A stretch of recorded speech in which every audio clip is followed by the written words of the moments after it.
What if the universe was white instead of black? When we gaze up at the night sky, we are met with a vast canvas of darkness, scattered with points of light, stars and galaxies shining across unimaginable distances. Throughout history, poets, philosophers, and scientists have contemplated this darkness. Why is the universe black? And how does its inky expanse shape the world and our understanding of it? But what if, in a reality profoundly different from our own, the entire universe was white instead of black? Picture it. The space between stars and planets washed in radiant, all-encompassing whiteness, a perpetual illumination where darkness ceases to exist. This is not just an exercise in imagination. It is an invitation to reconsider the fundamental workings of physics, the evolution of life, and the philosophy of perception. A reimagining of existence itself if the universe were bathed in endless white light. To understand the implications of such a universe, let us first reflect on why our universe is black. Space is black because, aside from the visible and often faint glow of distant stars and nebulae, there is little material in the void to emit or scatter light. The darkness we perceive is the absence of nearby illumination, and the universe is vast enough that the combined light from distant sources either hasn't reached us or is too diffused to be visible to the naked eye. The cosmic microwave background, the faint afterglow of the Big Bang, permeates all of space, but at a temperature just above absolute zero, it is invisible to human sight. Yet if the universe were instead white, flooded everywhere with uniform, dazzling light, an omnipresent glow without direction or shadow, what would that mean?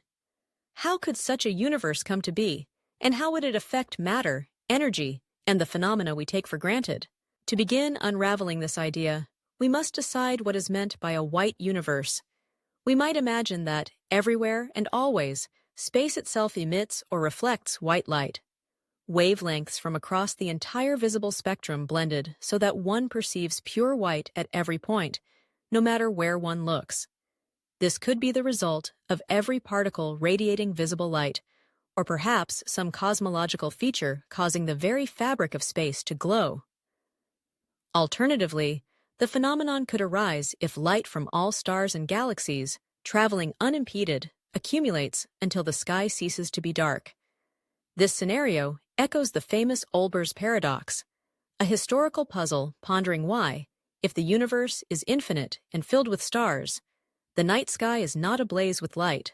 In our reality, the night is black because the universe is finite in both age and observable expanse, and cosmic expansion redshifts light, lengthening its wavelength to invisibility. In an infinite and eternal universe filled uniformly with stars, every line of sight would eventually end on a stellar surface, and the sky would indeed be bright as the sun. However, this is not our world. But let's continue with the altered premise. The voids of space are as white as snow, the ultimate antithesis of the cosmic night. The consequences ripple outward through every aspect of existence. First and most fundamentally, consider the nature of temperature. The light we perceive as white is a combination of all visible wavelengths, but is also associated with energy. If space itself emits a bright white glow, it is radiating a tremendous amount of energy everywhere. Such an environment would not be cold, silent, and empty. It would be blisteringly hot, potentially hotter even than the core of stars. Every corner of space would be awash in photons, their constant bombardment heating any matter present to extreme temperatures. Physical structures such as planets, asteroids, and dust clouds would absorb this relentless energy, making stable, cool surfaces impossible. Planets could not radiate away their heat into the vacuum. They would be perpetually baked by the universal whiteness. In fact, the very formation of stars and planets might be hindered. Nebulae and gas clouds rely on the ability to cool as they collapse under their own gravity, losing energy through the emission of light and other radiations. In a white universe where radiation is omnipresent and energy cannot readily escape, the processes that birth stars and planets likely would never occur. Without shadows or contrast, gravity might still pull matter together. But at every step, The accumulated heat would oppose further collapse, dispersing protostars and planets before they ever became dense enough to ignite or coalesce. Life, as we know it, depends on a delicate balance of light and darkness, warmth and cold, energy coming from the sun and being radiated into the dark depths of space. In a white universe, sunlight would be all-encompassing, not regional or limited to planetary days. Organisms would be forced to adapt to unrelenting brilliance, but more likely, the incessant energy influx would sterilize any surfaces exposed to it. If life could begin at all, perhaps only in the deepest caverns or beneath thick layers of shielding rock or ice, it would exist in a permanent twilight, hiding from the ever-present radiance of the cosmos. The perception of color and vision itself would be fundamentally altered too. On Earth, our eyes evolved in response to a world of contrast, light from above, shadow and shelter below. Shapes, edges, and movement are defined by their difference from the darkness around them. But in a uniformly white universe, the absence of shadow would obliterate all contrasts, rendering everything equal in illumination. Objects would become invisible, outlines would disappear, and depth perception would fail. If eyes existed, they would either be overwhelmed and blinded or redundant in a world where the difference between object and background is erased by the homogeneity of light. For a moment, imagine stepping outside into such a world. The ground, the sky, the plants and trees, everything blends into an indistinguishable field of white. Shadows are impossible. Distance vanishes in the glow. There are no stars to guide, no night to rest, only the eternal noon of existence. For any creatures that could survive, navigation would rely on senses other than sight, perhaps touch, smell, or subtle variations in temperature. But the concept of space, of here and there, above and below, out in the open or under cover, loses all practical meaning when light is everywhere and always the same. Even time itself would seem transformed. Our sense of time's passage is marked by cycles of light and dark, the rising and setting of the sun, the waxing and waning of the moon. In a white universe, there is no day and night, no seasons, no dusk or dawn. The rhythms of biology, sleep and wakefulness, growth and restoration become untethered. If, indeed, living things could persist at all. In the absence of perception, however, the universe is shaped not just by what creatures can sense, but by what physics allows. In our universe, the interplay of darkness and radiant heat underlies crucial physical processes. Darkness in the sky is a symptom of cosmic order. The universe expands, the speed of light is finite, and most of space is empty. If the whole universe is filled with glowing white light, then the entire energy content of the cosmos must be vastly higher, and its thermodynamic fate very different.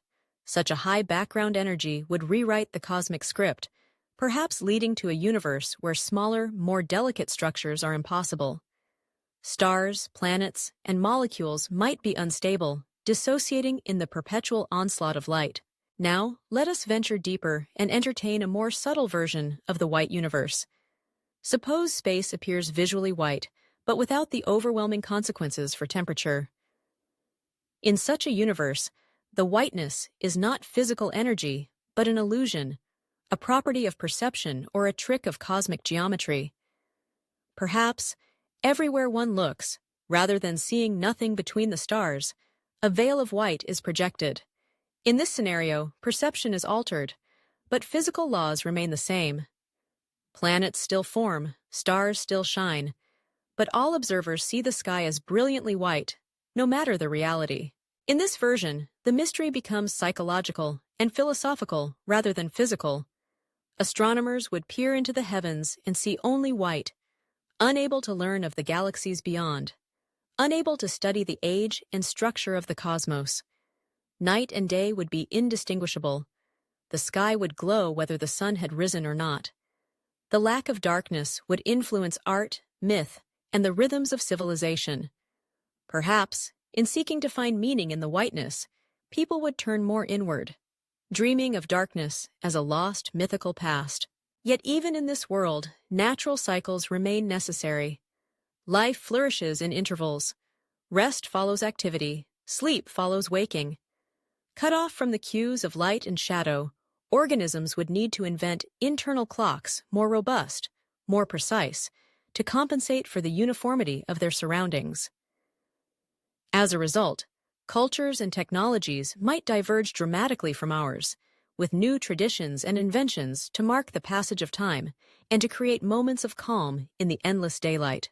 Art, culture, and psychology would be revolutionized by such a setting. Humans are inherently drawn to contrast.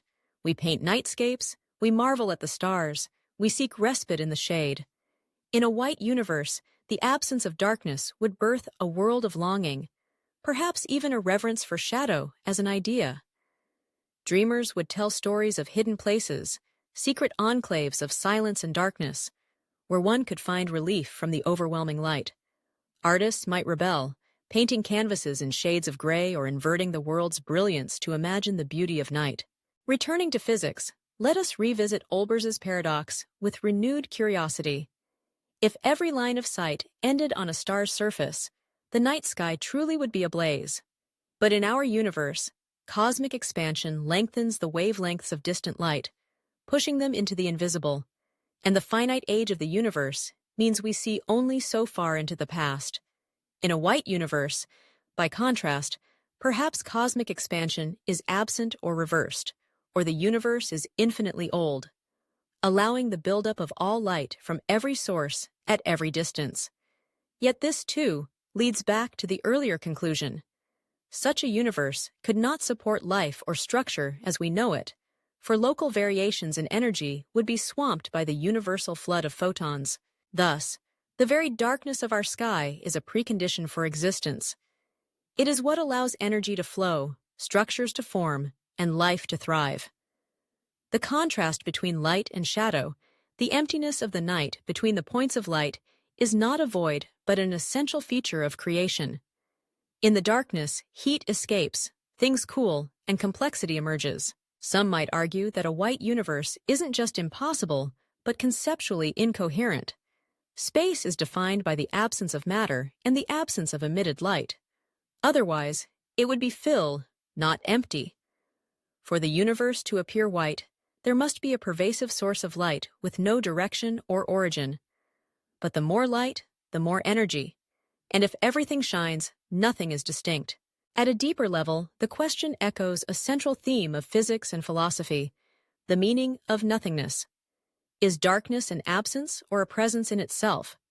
In our world, the blackness of the night sky is a canvas on which all creation is painted.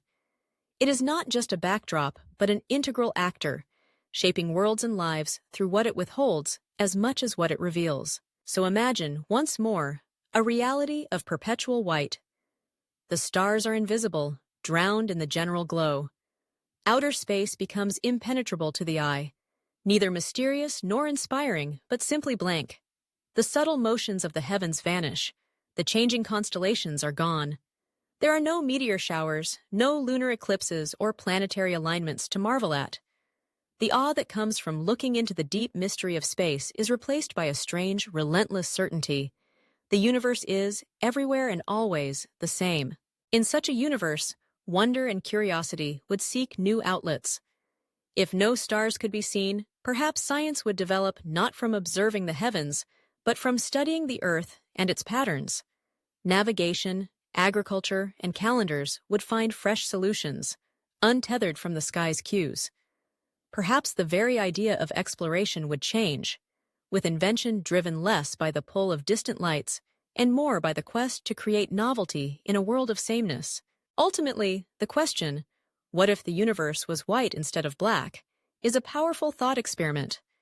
It forces us to re-examine every assumption about existence. It reminds us that our world's fundamental properties are not just accidental quirks, but vital conditions that make everything else possible. The darkness of the universe is not a mistake or a lack. It is the foundation on which stars can burn, planets can cool, eyes can see, and life can flourish. In the white universe, heat prevails, structure falters, and the patterns we cherish, contrast, variety, and cycle, fade away. In the end, perhaps the greatest lesson from this exercise is one of gratitude.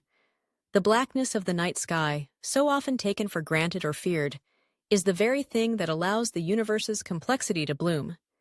It is in the shadow between the stars that life gains room to grow, and consciousness finds the space to dream. The universe's darkness is our cradle, our canvas, and, in a way, our home. So the next time you look up at the night, at that infinite star-speckled black, remember that its emptiness is the essence of what gives the universe meaning and grace. In a world of eternal white, it is not just color that is lost, but the very possibility of difference, of structure, and of life itself. Thank you for watching the video. What do you think about today's topic? Feel free to share your thoughts in the comments below. If you enjoyed it, don't forget to like and share the video to support the channel. Thanks again, and see you in the next video.